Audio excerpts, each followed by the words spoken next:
नमस्कार दोस्तों, अनस्कटेक में आपका स्वागत है। उम्मीद करता हूं कि आप सभी अच्छे होंगे।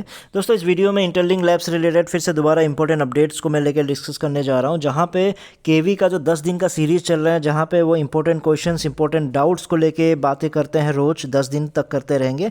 यहाँ पे डे 4 में क्या बातें की गई हैं उसी को लेकर इंपॉर्टेंट कुछ टॉपिक को उन्होंने डिस्कस किया है। तो इस वीडियो में हम उसी चीज़ को लेकर डिस्कस करेंगे। तो चलिए वीडियो को क्विकली शुरू करते हैं। तो डे 4 का उन्होंने जो टारगेट लिया है वो ये है कि 2025 में वाइट पेपर में जो बातें की गई थी उनमें से क्या कितना पूरा हुआ, कितना रह गया है और आगे की प्लानिंग क्या है, उसी को लेकर डिस्कस किया गया है। तो अगर आप वाइट पेपर में 2025 में अगर आप लोगों ने ध्यान दिया होगा तो उस समय कंपनी ने कहा था कि हम प्रोडक्ट एग्जीक्यूशन को लेके जो बातें की गई थी, एआई प्रोग्रेशन को लेके, यूज़र ग्रोथ को लेके और टोकन की स्ट्रेटजी को लेके तो बातें की गई थी, यही पूरा आपका वाइट पेपर था, राइट। तो वो कहाँ कहाँ तक पहुँचा है इस वीडियो में उसी चीज़ को हम समझेंगे। तो सबसे पहले आ जाते हैं हम प्रोडक्ट्स को लेके। तो प्रोडक्ट्स को लेके जो बातें की गई थी उनका ये प्लान था कि जो इंफ्रास्ट्रक्चर, एक ऐसा इंफ्रास्ट्रक्चर तैयार करना जहाँ पे मिलियंस ऑफ यूज़र्स को ग्लोबल तरीके से आसानी से सपोर्ट किया जा सके, जहाँ पे उनकी तैयारी इंटरलिंक आईडी से लेके हो, इंटरलिंक ऐप से लेके, इंटरलिंक चेन से लेके, इंटरलिंक एसडीके और इंटरलिंक वॉलेट और आईटीएलएक्स को लेके बातें की गई थी। तो यहाँ पे अगर आप देखोगे तो इंटरलिंक चेन को छोड़ के सारी चीज़ें इन्होंने पूरा कर दिया है। आईडी, ऐप, एसडीके, आईटीएलएक्स, वॉलेट, सब चीज़ इन्होंने तैयार कर दिया। इंटरलिंक का जो चेन है वो भी आपके आखिरी स्टेप में चल रहा है, लेयर 1, क्योंकि लेयर 1 देखिए इतना आसानी से होता नहीं है।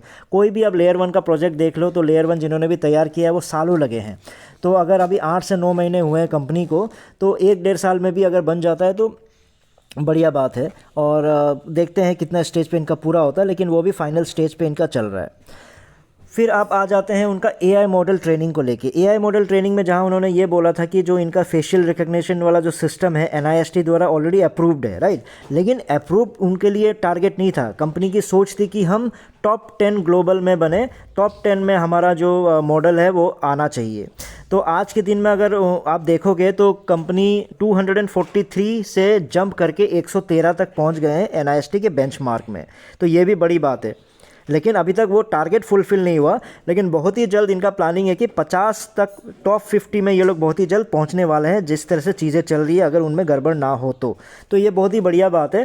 क्योंकि देखिए ये टॉप 10, टॉप 5 ये बोलना आसान होता है, लेकिन आप सोच के देखिए कि एनआईएसटी में कौन कौन से कंपनीज़ के साथ आपकी कंपटीशन होती है। सैमसंग जैसे, एप्पल जैसे, आपके तोशिबा जैसे कंपनीज़ के साथ आपका कंपटीशन रहता है। तो ऐसे बोल देने से चीज़ें नहीं हो जाती है। तो इतना उछाल मार के आगे जाना, फिर टॉप 50 में भी जल्दी पहुंचना, यह भी बहुत ही बड़ी बात है। उसके बाद अगर बात करते हैं ग्लोबल यूज़र एक्विजिशन की, कि इनका टारगेट था कि 10 मिलियन के आसपास हमें पहुंचना है। तो 10 मिलियन तक तो नहीं पहुंच पाए, लेकिन फिर भी 50% से ज़्यादा आपके आसपास पहुंच गए हैं। तो आगे उनका जो प्लानिंग है इस साल तक उसको कंप्लीट करने का प्लानिंग चल रहा है। तो ये भी अच्छी बात है। हर टारगेट देखिए आसान नहीं होता है, क्योंकि ये जो 10 मिलियन बनाना उनके हाथ में नहीं है। वो क्या होता है कि मार्केटिंग कर सकते हैं, चीज़ों को आगे बढ़ा सकते हैं, और वो हम लोगों के हाथ में भी था। हम लोगों को भी जितना, क्योंकि सब हम पे निर्भर था, क्योंकि वो हम ही लोग जो थे मार्केटिंग कर रहे थे, राइट। फिर भी ठीक है, वो 5 मिलियन पहुंचना भी आसान काम नहीं था जो वो पहुंच गए हैं। उसके बाद आपका आ जाता है इंटरलिंक कार्ड लॉन्च को लेके। इंटरलिंक कार्ड को भी अगर आप वाइट पेपर में आपने पढ़ा था तो आपने याद होगा कि बोला गया था कि 3 मिलियन यूज़र्स को बांटा जाएगा इंटरलिंक कार्ड। जब ये मैंने सुना था तो पिछले प्रोजेक्ट के मतलब एक्सपीरियंस के कारण मैं सोचता था यार ये क्या फिर से वही कहानी बोल रहे हैं, card launch, visa card launch, ये कार्ड लॉन्च। तो मैं तो इसको इग्नोर किया था। लेकिन आप देखिए दिसंबर में इन्होंने अपना जो वीज़ा के साथ इन्होंने पार्टनरशिप भी कर ली है, और ऑलरेडी इनका कार्ड का काम पूरा हो गया है। अभी एक्सपेंशन का काम चल रहा है। और सबसे बड़ी बात है उनका ये कहना है कि कोर टीम क्या मेहनत कर रही है, किस बात पे मेहनत कर रही है कि ये जो कार है यूज़र्स को फ्री में बांटा जा सके, उसका जो सिस्टम है वो तैयार किया जा रहा है। ताकि इनका जो प्रिंसिपल था, इनका जो एम था, ये था कि इंटरलिंक का हमेशा से यही था कि हम अपने यूज़र्स को ना प्रोडक्ट बेचेंगे, ना ही इनसे कोई कैपिटल रेज करेंगे, बिना उसके ही हम आगे बढ़ेंगे। तो ये इनका प्लानिंग था। इसलिए जो कार्ड है, कार्ड को भी अगर आप देखोगे तो इनका प्लानिंग चल रहा है कि किस तरह से फ्री में उन सबको बांटा जा सके। उसके बाद आपका आ जाता है टोकन लिस्टिंग को लेके। टोकन लिस्टिंग को लेके ऑलरेडी कल मैंने वीडियो बनाया था, क्योंकि केवी ने कल डे 3 में ये बातें बोली गई थी, तो वहीं से आपको क्लियरिटी मिल जाएगी। तो इनका सिंपल सा है, उसको आप समराइज़ करोगे तो डिस्ट्रीब्यूशन और मेन नेट के बाद ही उसका आपका टोकन लिस्टिंग होगी। डिस्ट्रीब्यूशन का मतलब जो आपका जो टोकन है, जो आपका ITLG इसको प्रॉपर तरीके से डिस्ट्रीब्यूट किया जाएगा। उसके बाद ही आपका फिर मेननेट का भी काम बचा हुआ है। मेननेट लेयर 1 ये भी कंप्लीट जैसे ही हो जाता है आपका लिस्टिंग के लिए भी चीज़ें आगे बढ़ जाएगी। और सारी चीज़ें लास्ट स्टेज में ही चल रही है, ऐसे नहीं है कि उसमें भी बहुत ज़्यादा टाइम लगना चाहिए मेरे ख्याल से।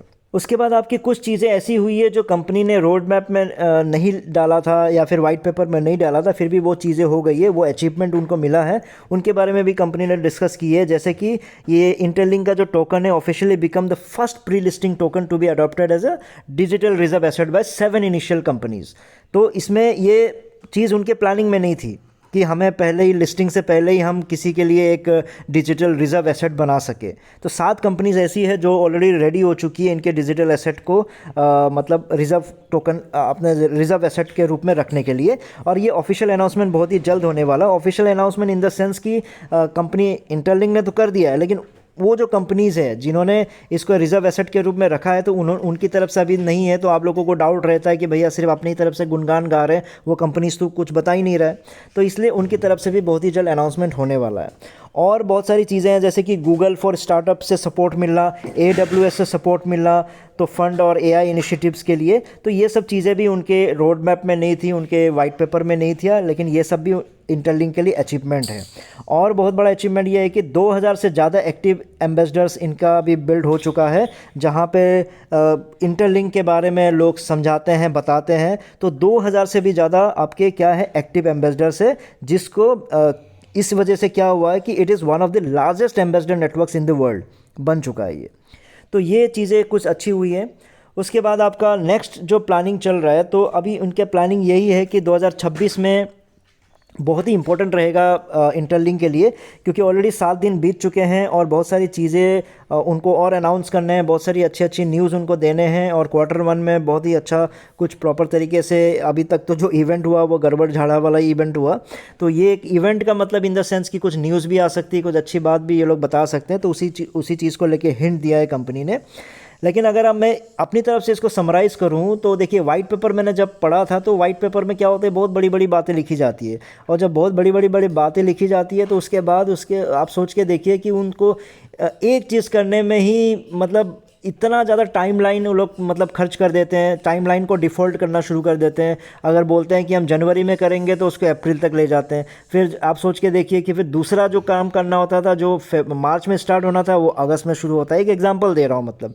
लेकिन इस कंपनी को अगर आप ध्यान से देखोगे तो ज़्यादातर जो चीज़ें हैं ऑब्वियसली बहुत स्मूथ तरीके से हुआ है। वो हम लोगों को ऊपर ऊपर सुनने में लगता है कि ओहो अच्छा ये आसान, ये हो गया, वो हो गया, ये हो गया, लेकिन उसके पीछे की जो टेक्नोलॉजी चल रही होती है, हार्ड वर्क चल रहा होता है, वो इतना आसान नहीं होता है। प्लीज़ समझिए इस चीज़ को कि हम लोग किस चीज़ का वेट कर रहे हैं। हम लोग एंड रिजल्ट का वेट कर रहे हैं। क्या चीज़ का? कि भैया लिस्टिंग हो जाए, हम बेच के बाहर निकल जाए, या फिर हम बेच के अपने कमा लें। लेकिन लेयर 1 तैयार करना भी कहीं पे भी आप किसी का भी एग्जांपल ले लीजिए, लेयर 1 ऐसा नहीं कि 5-6 महीने में तैयार हो जाता है। लेयर 1 के लिए भी अच्छा खासा टाइम लगता है। तो उसमें भी लास्ट फेज़ में चल रहा है चीज़ें, तो उसमें और थोड़ा सा टाइम लग सकता है, ऑब्वियस सी बात है। तो इसलिए कंपनी अपनी तरफ से जो भी किया है, मुझे लगता है फ्री माइनिंग ऐप को, फ्री माइनिंग प्रोजेक्ट को अगर लेकर मैं अगर कंपेयर करूं, मुझे तो ये बेस्ट लगा है। देखो रिज़ल्ट क्या होगा मुझे नहीं पता, फेल होगा पास होगा ये फ्यूचर की बात है, ये मार्केट के ऊपर है। केवी ने बोल दिया, इंटरलिंक ने बोल दिया, हमने सोच लिया, उससे मार्केट का कोई लेना देना नहीं है, उनको कोई मतलब नहीं। हमने रात में जग के 1:30 बजे जग के हमने माइन किया, मार्केट को उससे कोई लेना देना नहीं है। केवी ने कितना मेहनत किया, कोर टीम ने, इंटरलिंक की कोर टीम ने कितना मेहनत किया, मार्केट को उससे कोई लेना देना नहीं है। मार्केट को चाहिए वैल्यू, कि भैया आप आओ, कैसे करके आओ, आसानी से आ जाओ या फिर मेहनत करके आ जाओ, बस हमें वैल्यू ला दो, हम वैल्यू ला के देंगे तो हम मार्केट में आपको वैल्यू देंगे। ये सिंपल से मार्केट का आपका फॉर्मूला है। तो वही चीज़ कंपनी तैयार कर रही है, पहले वैल्यू क्रिएट करने की कोशिश कर रही है, फिर लिस्टिंग होगी। आप लोग अपने जो ज़िंदगी के टेंशन को उसको थोड़ा सा दूर रख के अगर सोचिएगा तो इंटरलिंक ने आप लोगों के लिए कुछ भी गड़बड़ नहीं किया, हर चीज़ स्मूथ तरीके से इतने कम टाइम पर करके दिया है। और जो अभी भी वॉलेट में नहीं जुड़े हैं, वॉलेट अभी जिन्होंने भी ऐड नहीं किया है वो वॉलेट क्रिएट कर लीजिए। जो आपका रेफरल कोड है मैंने यहाँ दे दिया है। जो लोग अभी तक जुड़े नहीं है इस प्रोजेक्ट के साथ, जो जुड़ना चाहते हैं, तो मैंने डिस्क्रिप्शन बॉक्स में सारा डिटेल्स दे दिया है। व्हाट्सअप नंबर, टेलीग्राम से लेके सारा वीडियो किस तरह से जुड़ना है, लिंक से लेके सब कुछ दिया हुआ है, वहाँ पे आप जाके डिटेल्स ले सकते हो। और जो लोग जुड़ चुके हैं एक्टिव रहिए और अपने टीम को भी एक्टिव रखिए। तो इस वीडियो में इतना ही था, फिर नए वीडियो में नए टॉपिक के साथ आऊँगा, तब तक के लिए टेक केयर, बाय बाय।